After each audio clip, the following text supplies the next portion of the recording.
From the heart of our nation's capital, here's Family Research Council President Tony Perkins. Thanks for tuning in and making us part of your day. Well, coming up on this Wednesday edition of Washington Watch, the House Rules Committee is taking up the $14.3 billion emergency aid package for Israel this hour. And the full House, well, they could vote on it tomorrow or Friday. Now, the White House has already threatened to veto the measure until it contains the $60 billion plus for Ukraine. And the Senate scare leader, Chuck Schumer, well, he says it's DOA in the Senate. On Monday, Speaker Johnson and House Republicans released a totally unserious and woefully inadequate package. This stunningly unserious proposal is not going to be the answer. It's not going anywhere. As I said, it's dead almost before it's born. That would be typical of Mr. Schumer. Just abort it. Well, we'll get the latest on the measure from Florida Congressman Mike Waltz in just a moment. And new information on who benefited from the so-called business dealings of Hunter Biden.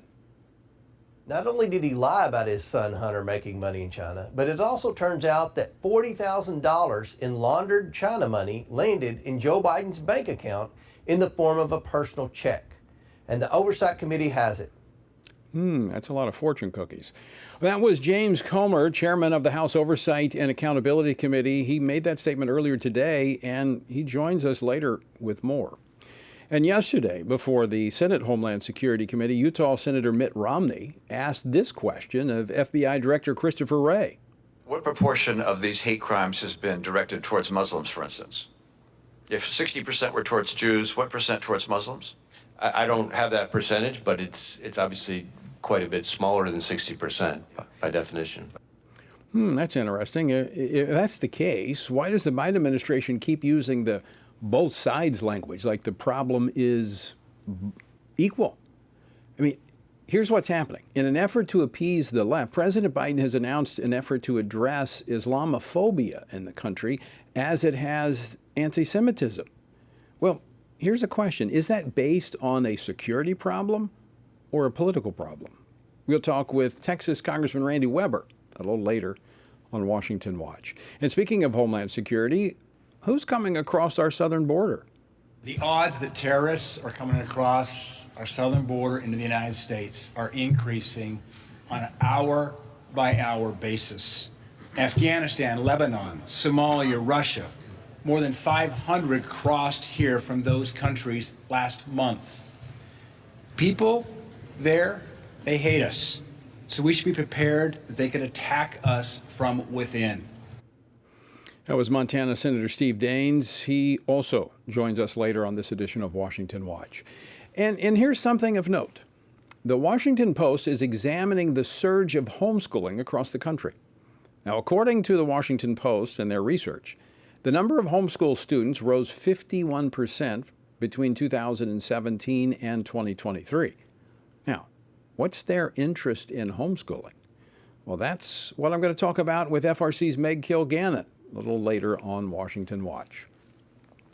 Our word for today comes from 1 Timothy chapter 3. A bishop then must be blameless, the husband of one wife, temperate, sober-minded, and of good behavior, hospitable, able to teach, not given to wine, not violent, not greedy for money, but gentle, not quarrelsome, not covetous, one who rules his own house well, having his children in submission with all reverence.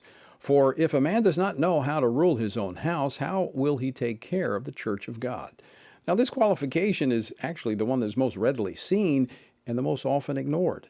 If you can't manage your family, your home, how can you manage a church, a state, or a nation? Paul goes on to say, not a novice, lest being puffed up with pride he falls into the same condemnation as the devil.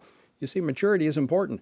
In a culture that idolizes youth, we often thrust young people into leadership positions that are not spiritually and emotionally ready to lead. To find out more about our journey through the Bible, go to frc.org/Bible. Well, House Republicans have eyed tomorrow for the vote on legislation to provide $14.3 billion in military aid and support to Israel in its fight against Hamas. Now, this legislation would be offset by cuts to the billions that the Biden administration directed to the IRS last year in its woefully misnamed Inflation Reduction Act. President Biden has already declared he will veto this urgently needed package of aid for Israel, possibly delaying it due to partisan concerns. Joining me now to discuss this and more, Congressman Mike Waltz. He serves on the House Foreign Affairs Committee and the House Permanent Select Committee on Intelligence. He represents the 6th Congressional District of Florida, and he's helping shepherd this piece of legislation through. Congressman Waltz, welcome back to the program. Hey, good to be with you, Tony. Thank you.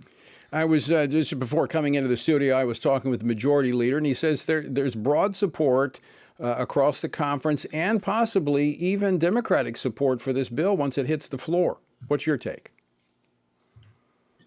Yeah, I think you'll have some bipartisan support, Tony. There's, I'm sure you've heard grumbling from the Democrats with the talking point that we're allowing more loopholes for the rich by cutting IRS agents. But at the end of the day, I think House Republicans have been consistent that we have to stop borrowing money, even for emergencies, even for our greatest ally. We have to find what we call pay-fors to go forward when we're talking tens of billions of dollars. I, for one, think a few less IRS agents is perfectly acceptable, especially when we're not talking about helping Israel. We're talking about the survival of Israel. Right, right.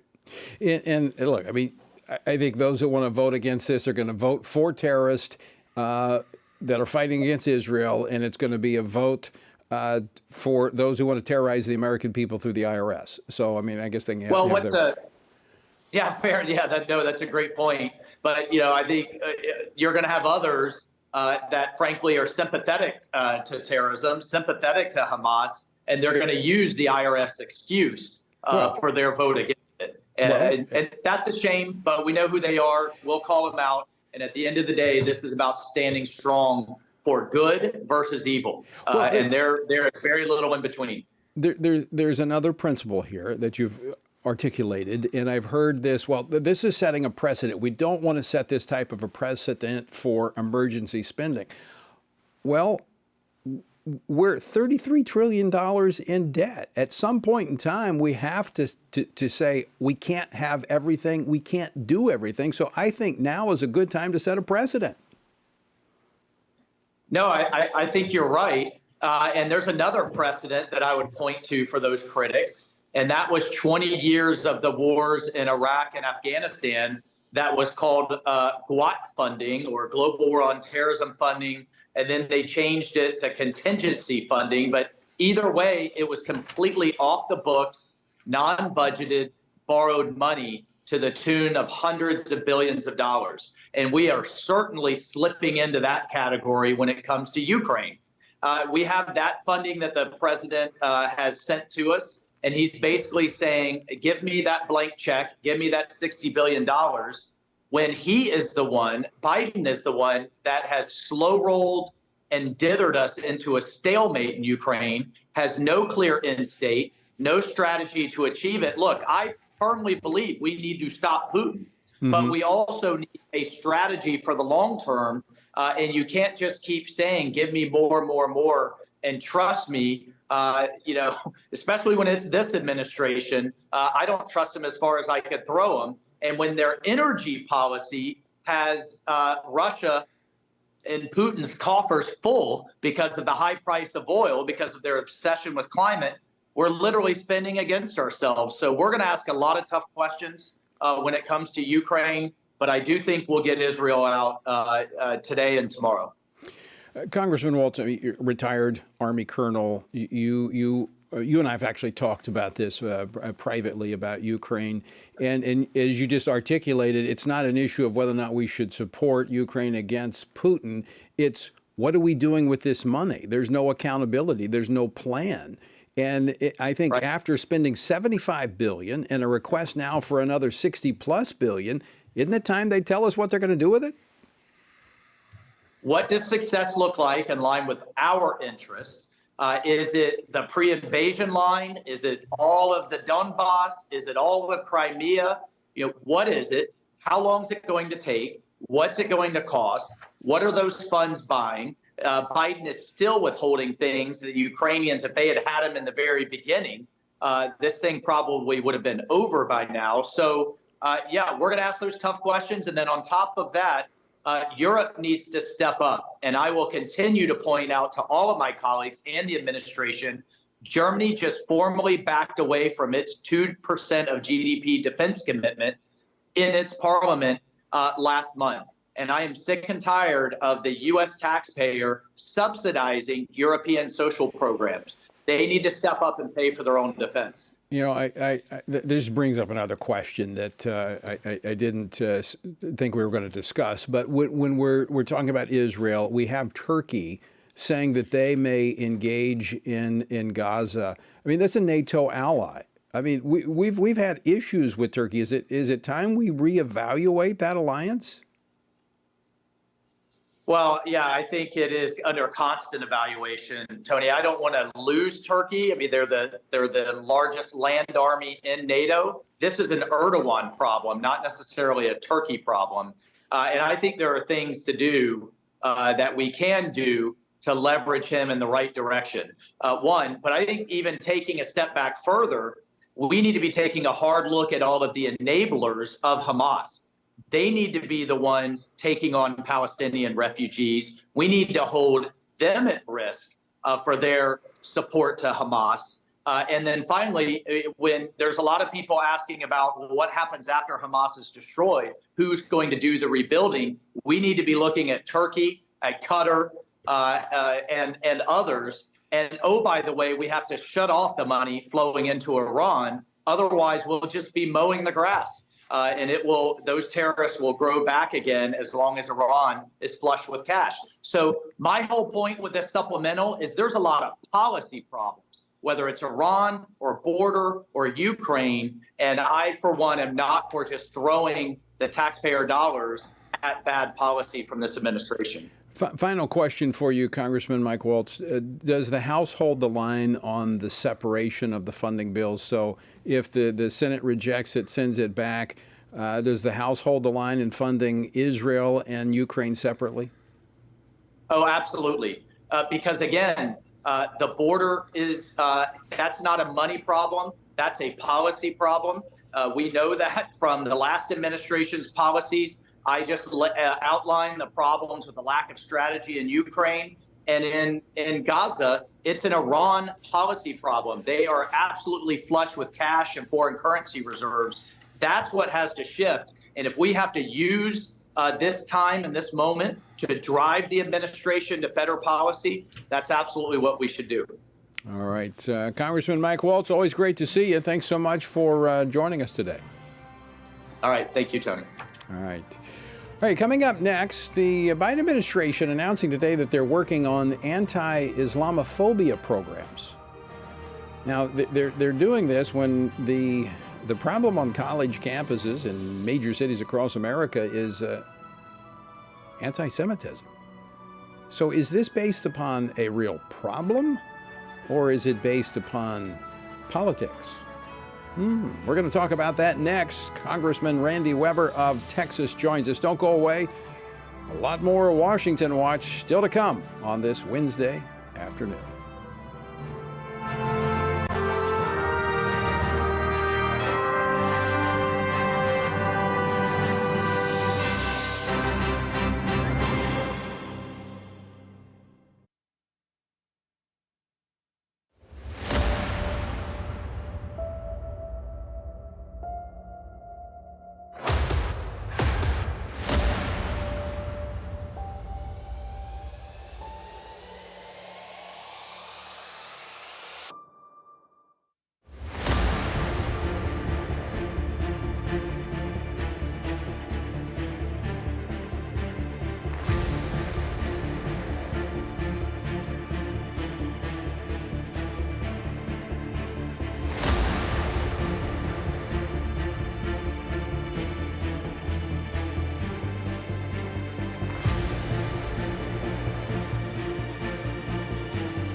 Everything we do begins as an idea. Before there can be acts of courage, there must be the belief that some things are worth sacrificing for. Before there can be marriage, there is the idea that man should not be alone. Before there was freedom, there was the idea that individuals are created equal. It's true that all ideas have consequences, but we're less aware that all consequences are the fruit of ideas. Before there was murder, there was hate. Before there was a Holocaust, there was the belief by some people that other people are undesirable. Our beliefs determine our behavior, and our beliefs about life's biggest questions determine our worldview. Where did I come from? Who decides what is right and wrong? What happens when I die? Our answers to these questions explain why people see the world so differently. Debates about abortion are really disagreements about where life gets its value. Debates over sexuality and gender and marriage are really disagreements about whether the rules are made by us or for us. What we think of as political debates are often much more than that. They're disagreements about the purpose of our lives and the source of truth. As Christians, our goal must be to think biblically about everything. Our goal is to help you see beyond red and blue, left and right, to see the battle of ideas at the root of it all. Our goal is to equip Christians with a biblical worldview and help them advance and defend the faith in their families, communities, and the public square. Cultural renewal doesn't begin with campaigns and elections. It begins with individuals turning from lies to truth. But that won't happen if people can't recognize a lie and don't believe truth exists.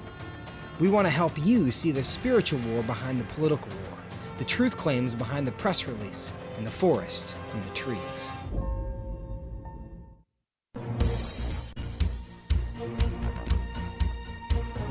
Welcome back. This is Washington Watch. Thanks so much for joining us. The website, TonyPerkins.com. Resources there for you. Be sure and check it out. Well, even as anti-Semitic rhetoric and threats of violence skyrocket throughout the United States, the Biden administration is developing a strategy to combat Islamophobia. Now, we've seen the left increasingly turn against Israel in recent weeks. Democratic Congresswoman Jayapal from Washington State even warned the president to, quote, be careful in how he handles his support for the U.S. ally known as Israel. And this, of course, the evidence is out there of the terrorist attack by Hamas upon our friends in Israel. So does the Biden administration's blind eye to anti-Semitism and focus on Islamophobia merely reflect a cold political calculation?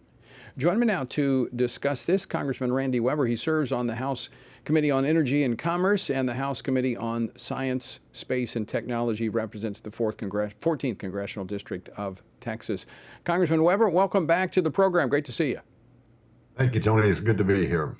So we've seen, shockingly, I should say, although we've known that it's been kind of latent on college campuses, but this anti-Semitic rhetoric and the threats of violence now that has been going on for about 3 weeks is rather shocking. You know, the White House says, at first, slow to deal with it, but now wanting to make this look like it's a two-sided issue. What do you say? Well, sadly, it doesn't surprise me, Tony. It shouldn't surprise a lot of people how out of touch this White House is, number one, and how they pander to the far left, number two. You've watched the squad for the past, give it a year, 4 or 5 years or more, how they've been just totally out of touch with reality and moving further and further to the left. Our greatest friend, our greatest ally, Israel, needs our help. I know your great audience. We know about all the stuff going on in the college, not just the college campuses, but high schools and around the country. Even Rashida Tlaib is trying to, aggravate the situation by coming out. Even here in Washington, D.C., it's no surprise at all that President Biden, instead of supporting our great friend ally and condemning anti-Semitism, and of course I'm co-chair on the Anti-Semitism Caucus, that he would literally make this about trying to condemn some fake movement on the other side of this coin. It's shocking. To me, it kind of shows the underbelly of the politics of identity, the identity politics that they've been pursuing. And that only works to a degree. And so now you have these, for a long time, the Jewish vote was directed toward the Democratic Party because there's a lot of liberal on social issues. But now there's this conflict within the Democratic Party and the left. I mean, this could potentially reshape the political landscape of the country. Well, we would hope so. We would hope that Americans see them for who they are, see them for exactly what they're trying to do. Number one, they're two-faced. Number two, you talk about they've tried the politics of personal destruction. They're trying to destroy what we're doing, our greatest friend and ally, supporting our greatest friend and ally. They're trying to make this sound like it's about the Israelis attacking Hamas, and all one has to do is look at those videos. And I know you've heard this. Some of the rhetoric has been that, oh, those are fake videos. Some of they've actually literally in the process of brainwashing some of our youth around the country, so that they don't believe their very own eyes. And it doesn't surprise me that they're attacking the left. I mean, the left is attacking Israel. We'll see if Americans stand up and kick them out of office. I hope you're right. Being a part of the anti-Semitism caucus and protecting our friends, our Jewish friends, there's during my time, and I've mentioned this several times in the program, but during my time as chairing USERF, we looked at the rise in Western Europe of anti-Semitism as a warning sign of greater hostility toward faith as a whole. And so as Christians in this country, we need to be looking at this and taking note, because don't think it's going to stop with a hatred for Jewish people. Oh, and you remember the famous pastor back in Germany during the day when they came from the Lutherans. I didn't say anything. When they came from the Catholics, I didn't say anything. And of course, when they came from the Jews, I didn't say anything. When they came from me, there wasn't anybody to say anything. We absolutely ought to be sounding this clarion bell that we'd better be paying attention. We have great friendship, great relationship with Israel. They are, as you know, Judeo-Christian roots, our Constitution, and we better have their backside, and they have our backside. We better make sure that people know that this stuff will spread. It will spread from Israel. There will be a regional war. There will be a Middle East war, and we can't afford that, not just for our friends Israel. As you know, this would absolutely, if Iran got involved, would spread the conflict, probably almost around the world. Yeah, I think it could unite something, making this basically a religious war on behalf of the Islamic world. Correct. Attacking the West.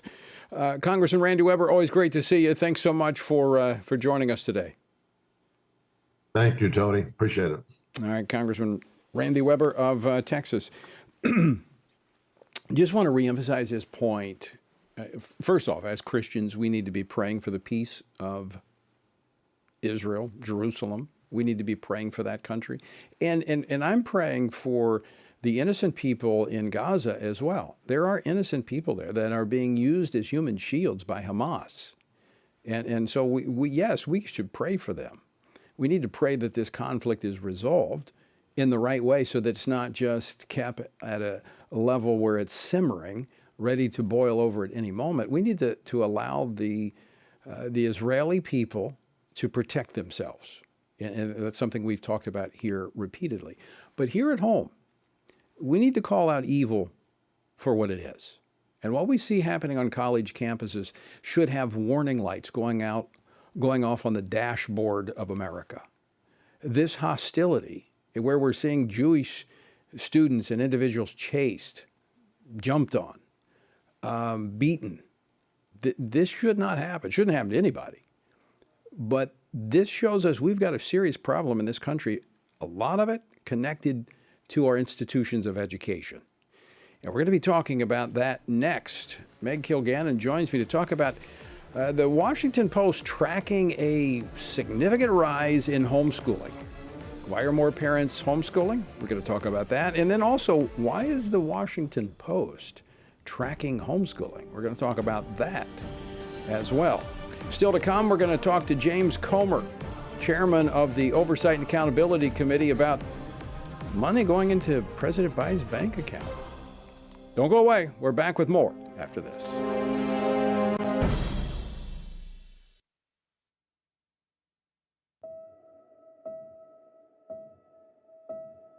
All of us are born with the desire to find truth and meaning. Where did I come from? What happens when I die?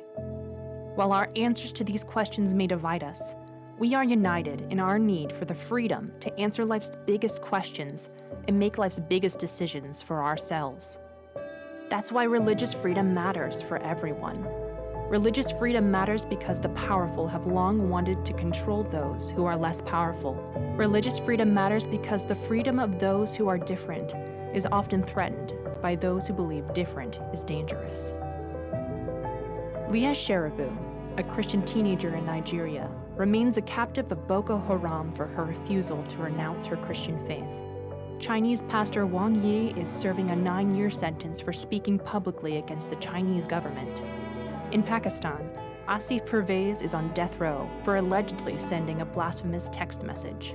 All of this because people in power decided different is dangerous.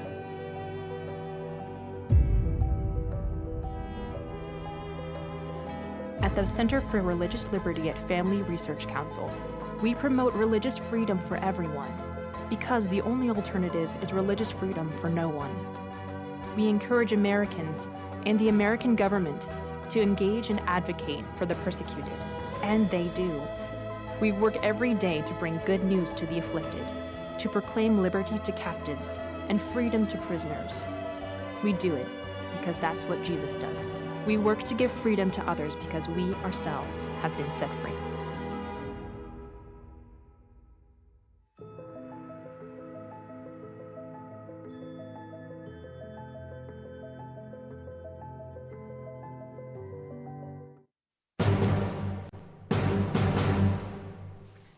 The website, TonyPerkins.com, resources there for you and contact information for our guests, so be sure and check it out.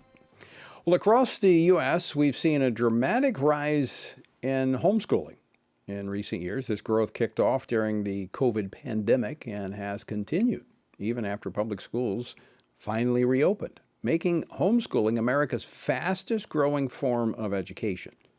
So what factors have contributed to the sustained growth of homeschooling, even post-pandemic? And what lies ahead from a policy perspective for homeschooling?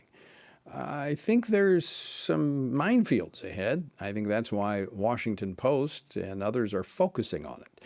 Joining me now to discuss this is Meg Kilgannon, Senior Fellow for Education Studies here at the Family Research Council. She served in the Department of Education during the Trump administration.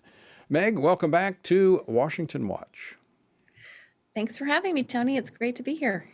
So it's fair to conclude that homeschooling during the pandemic was more than a fad. Parents said, hey, this might be a good option for us. This article in the Post is humorous in a lot of ways in how they sort of miss what happened, as all the while they're studying exactly what happened. I mean, schools were closed down, and then they tried to do, some districts tried to do virtual schooling, online schooling, and moms and dads who were navigating that quickly figured out that it would just be a lot easier to do it themselves. And that's a big contributor to this rise in homeschooling. You know, you can control the quality of the education, you can control the content of the education, and you get to spend time with your favorite people, your kids. Right. So there's not a lot of downside. It kind of pulled back the curtain because there's this mystique that's been held around education, that you've got to sit in a desk a certain way and you got to sit there for so many hours to get this amount of education. And all of a sudden we realized that, you know what, you can actually get all that they were giving you in a fraction of the time it's been taking for them to teach our kids. And so the kids get more free time, as you pointed out, parents get more time with their kids, and the kids turn out better. I mean, in many ways, they have less peer pressure. They're able to zero in on the educational strategies that work best for their individual children. And it's a safe environment. It's generally free from bullying, aside from whatever, inter-sibling squabbles that may occur, right? And you're going to get those whether you homeschool or not, right? Yeah, they happen. They do, and that's a part of life. But the study, this isn't the first article that the Post has done in this vein. They did a profile of Mike Ferris that they found him to be rather terrifying. Of course, I admire him a great deal. He was a homeschooling rights pioneer and past president of the ADF. They've done a profile of a sex education teacher in Holland, Michigan, that was very positive about her and how traumatic it's been for her, that people don't want her to be educating people about sex in Holland, Michigan. So, and now they've done this big homeschooling study. So their audience is a national audience, but it is my hometown paper, unfortunately. All of my neighbors, we read the Washington Post. That's how you find out what's going on where we live. And so they are presenting a picture to a particular audience about homeschooling that is not a positive one, unfortunately. And why they're doing that is, the left doesn't have children; they have our children. Right. So they can't indoctrinate our kids if we're keeping them home. As a former policymaker and a homeschool dad, we've homeschooled our 5 children. Homeschoolers understand you've got to live vigilantly, with vigilance, knowing that there's a policy around the corner coming in to try to limit your ability to teach your children or influence in some way. So my take is this is teeing up policymakers to come after this growing segment of society, because most people don't realize this unless they homeschool. When you pull your child out of a public school, that public school loses money in most cases that follow the child. It doesn't necessarily go to the child when they're homeschooling.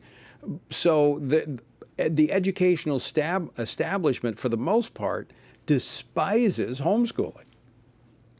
Right, and they want to regulate it more and more. I think you'll see more bills introduced in state legislatures to require testing or to require certain assessments, to require additional regulations, especially in the states where there aren't any regulations now. And that's exactly because of what you just said. In the end, it's generally about the money, but it's also about the access to children's minds. And we're having fewer and fewer children. And so the fight over those children's minds and bodies and souls is going to become more and more intense over time. And This is exactly one of those fronts. Well, and I applaud those parents and those moms like my wife who took basically the bulk, the lion's share of the task of educating our children. And I will tell you, no regrets.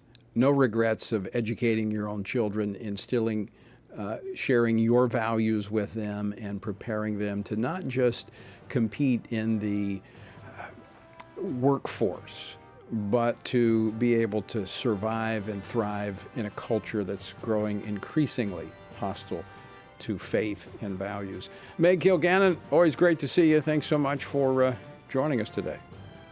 Thanks for having me. So, all you homeschool parents, keep it up and be vigilant. Be watching, because we have to be on guard. All right, when we come back, we're going to look at what's happening at the southern border. Senator Steve Daines of Montana joins us next here on Washington Watch. Don't go away. A lot more straight ahead here on Washington Watch.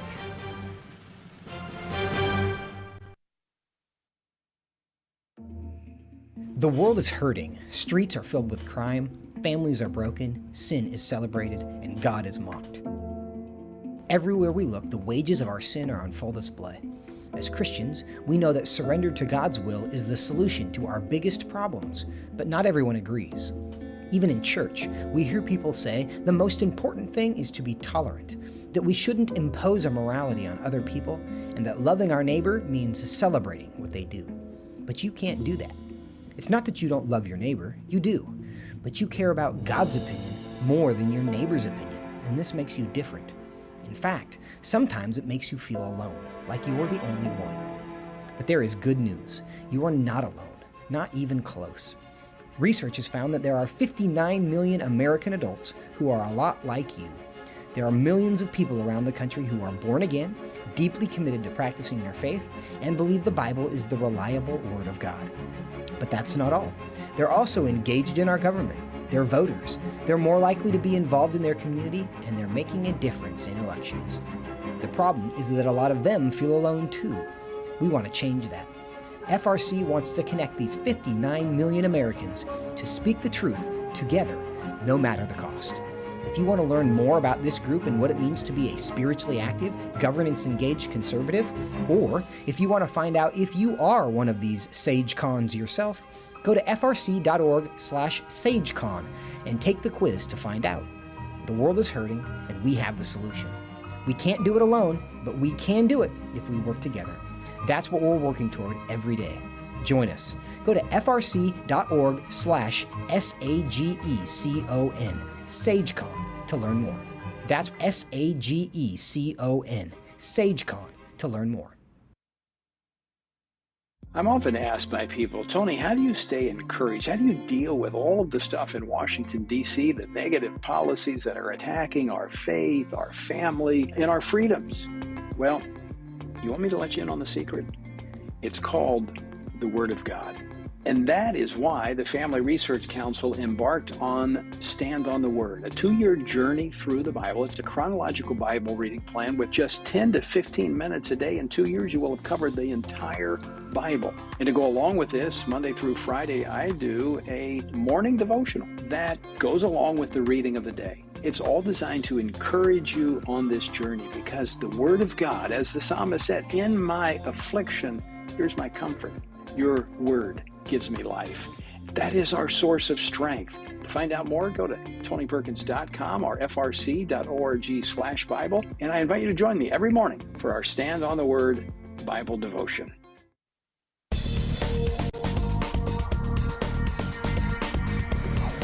Welcome back. Thanks for joining us on this Wednesday. Well, in Senate testimony yesterday, FBI Director Christopher Wray said the ongoing war in the Middle East has raised the threat of a terrorist attack in the U.S. to a heightened level. Now, this comes even as the Biden administration's failure to enforce border protocols led to record migrant crossings throughout this year, with more than 1.7 million known gotaways. That's individuals who are evading. So many of these come over and they just say, hey, here I am, take me in. And they get a free pass into the country. Well, if that's the case, why would you want to evade being caught? Because they're just, it's called catch and release. They catch them, give them a sheet of paper, and they let them go. So why would you evade being caught unless you have something to hide? Now, the Republican senators held a press conference earlier today, in part addressing this issue. Clip 5. The odds that terrorists are coming across our southern border into the United States are increasing on an hour-by-hour basis. Afghanistan, Lebanon, Somalia, Russia, more than 500 crossed here from those countries last month. People there, they hate us. So we should be prepared that they could attack us from within. That was Montana Senator Steve Daines earlier this morning, and now he's with us this afternoon. Senator Daines, welcome back to Washington Watch. Hey, good to be with you, Tony. Now, you've been outspoken on this issue. What threats do we face due to the Biden administration's mishandling of our southern border? You know, Tony, over the course of the last several weeks, I've stood on two borders. In late August, I stood on the Israel-Lebanon border, seeing the Hezbollah terror tunnels. 2 weeks ago, I was on the Texas-Mexico border, looking firsthand at what's happening on the southern border. I think what's not being fully communicated or understood by so many Americans is that what's coming across the southern border is not just Central Americans, Mexicans, South Americans. It is individuals from states that are bastions for known terrorist entities like Cuba, Iran, North Korea, Syria, Lebanon. The San Diego Border Patrol issued a warning bulletin about a week and a half ago, and it said we need to be on the watch for Hamas terrorists coming across the southern border. As you just pointed out, Tony, the folks that are coming across the border, 8 million since Biden took office, the ones that throw their arms up, I don't worry a lot about them, although we have encountered nearly 200 on the terror watch list and the FBI watch list. Right. I worry about those, they call, as you said, the 1.7 million known gotaways. That means we laid eyes on them, we saw them with the video camera, but never were able to encounter them. But even beyond that, when I chatted with Border Patrol in Texas, I asked him, well, how many do we think are coming across that are the unknown gotaways? In other words, we have no idea. And they said, well, by definition, we don't know, but we think it's another 50%. So take that 1.7 million known gotaways, add maybe another 50%, so another 800,000, 900,000. We have no idea who these people are. But we do know is there are people coming in from countries that are on terror watch lists and from countries that harbor terrorists and seek to destroy us. Is it safe to say, given our liberal immigration policy, which is no policy at all, you just kind of come in, as you said, throw up your hands, you get a piece of paper to report to a court date, 12 months later, and you're let go into the country. Is it safe to say then those who are intentionally evading capture, that they may have something to hide? Well, I think that's human nature. If you have nothing to hide, you're not afraid to be captured. If you have something to hide, you avoid capture. And this is what worries so many of us. So just think about that for a moment. 1.7 million people have come across the southern border that we don't know who they are. We know they came across because we laid eyes on them either physically or through a video camera. But again, another 800,000 on top of that, we have no idea when they came or where they came from. But we already know there are thousands and thousands coming across from states that harbor terrorists. So I'm very worried, Tony, as we're seeing what's happening in the Middle East, the horrible attacks from Hamas, that will inspire perhaps lone wolves in our country, like we saw happen in Belgium when those two Swedes lost their lives murdered by Islamic terrorists. But this could inspire radicals. It also could release terror cells that are going to have premeditated kind of attacks here. This is a very, very dangerous time for our country. And I hold Joe Biden and the Senate Democrats accountable for this, because it's their policies that put us in this mess.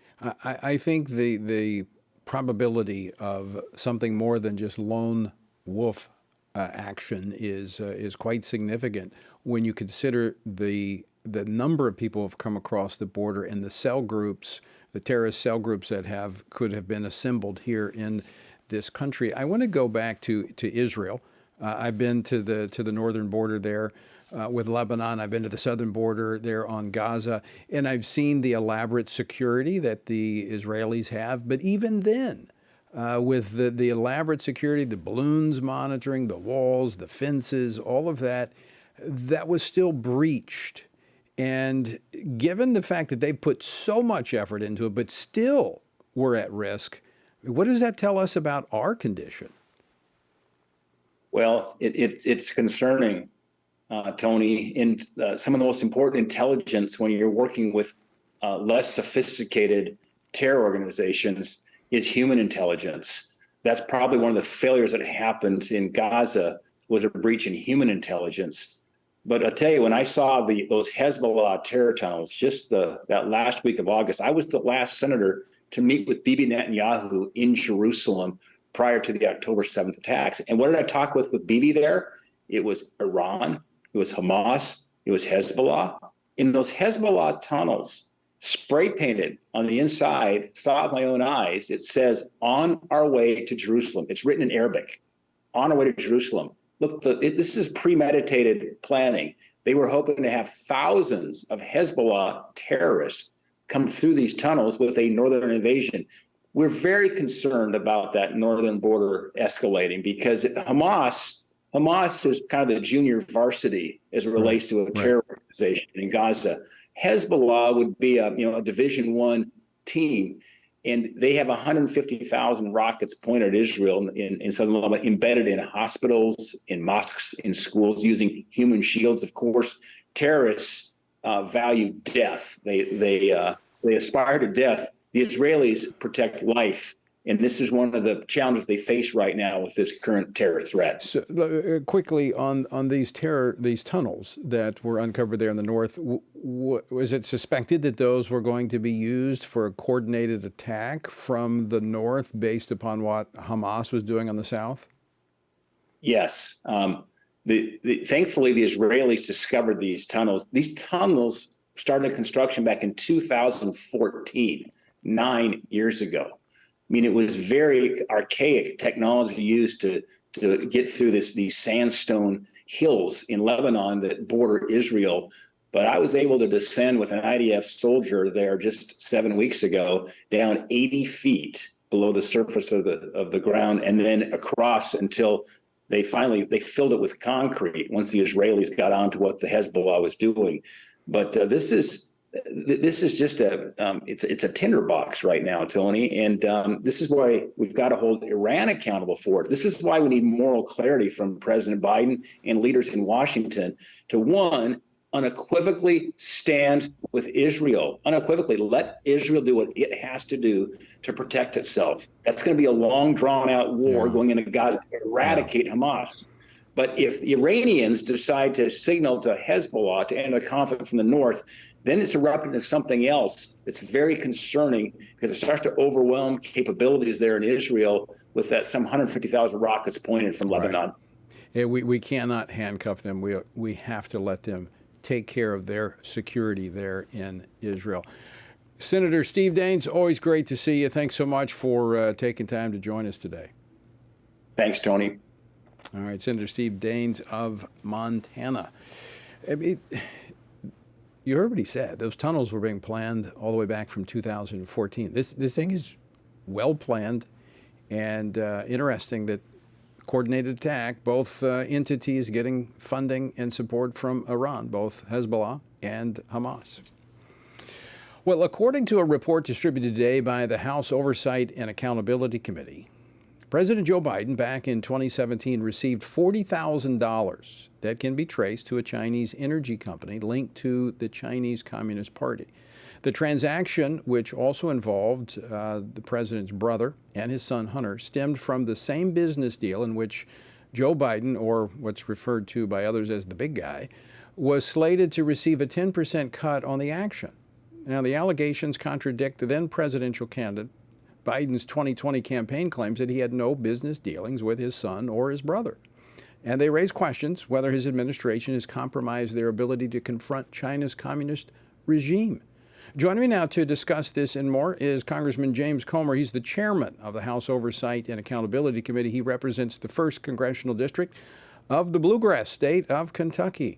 Chairman Comer, welcome back to the program. Thanks for having me. So let me ask you a question. Would you know if somebody dropped $40,000 into your checking account? Yeah, I would know. And, you know, we all have relatives that need money. If you were going to loan them what now is $240,000, $250,000, I think you would have a pretty good idea of what they were going to do to be able to have the means to pay you back. And whether this was a loan or not, you remember, this is $40,000 we disclosed today. We disclosed $200,000 last week. Whether or not they were loans, which I do not believe they were, but Biden saying they were, and the press is going to go along with whatever Joe Biden says. Either way, the family couldn't have paid Joe Biden back had they not been involved in an influence peddling scheme. And we traced the $200,000 check back to a healthcare company in Florida that they influence peddled and said that Joe Biden could help them get unlimited capital in the Middle East. We traced this $40,000 check back to China. And that initial transaction that you see on your screen, that happened days after Hunter Biden sent that WhatsApp message threatening the Chinese operative, saying his dad was sitting right beside him and his dad wasn't going to be happy if you didn't wire him the money. That's where all of this started. That's where it initiated, with that WhatsApp message, and it ends up $40,000 in Joe Biden's pocket. Now, you made reference to this, Chairman Comer, that the media, said, well, it's a loan. I mean, I keep hearing this. Every time you uncover new evidence, the media says, well, they don't have any evidence. This is just a witch hunt. You're just out there on this blind chase. What will it take to convince the media that the president has a problem here? He's been compromised. I mean, the president's lied so many times to the American people.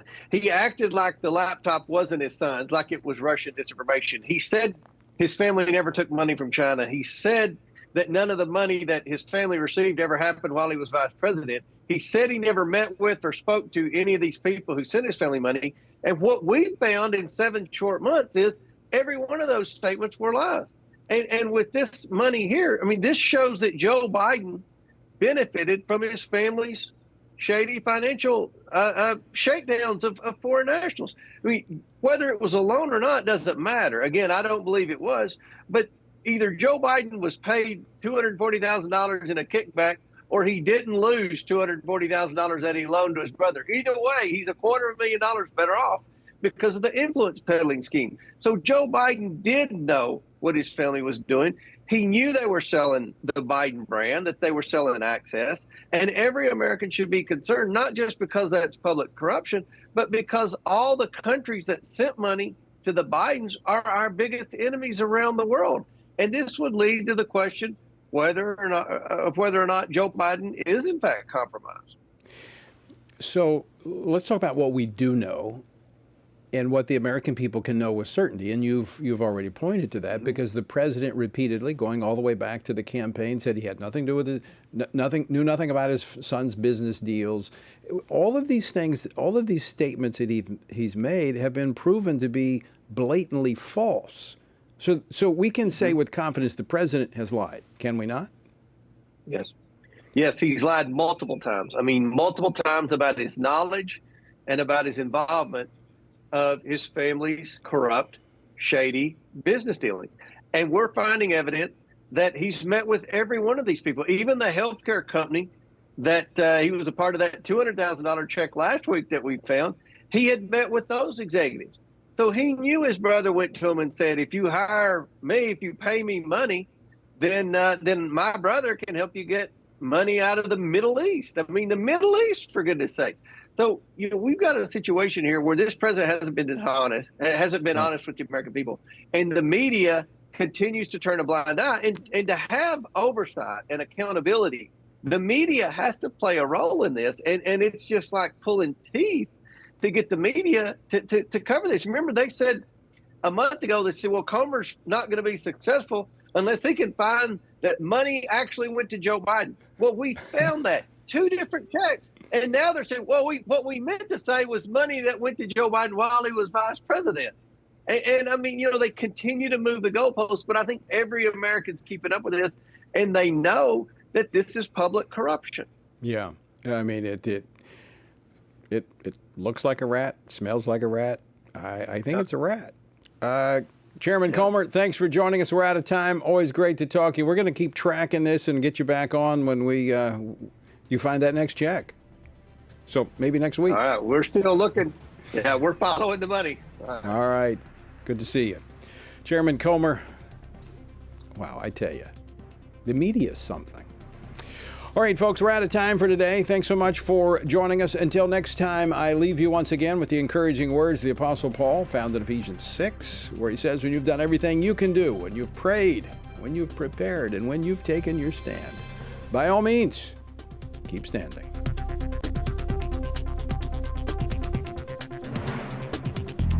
Washington Watch with Tony Perkins is brought to you by Family Research Council and is entirely listener-supported. Portions of the show discussing candidates are brought to you by Family Research Council Action.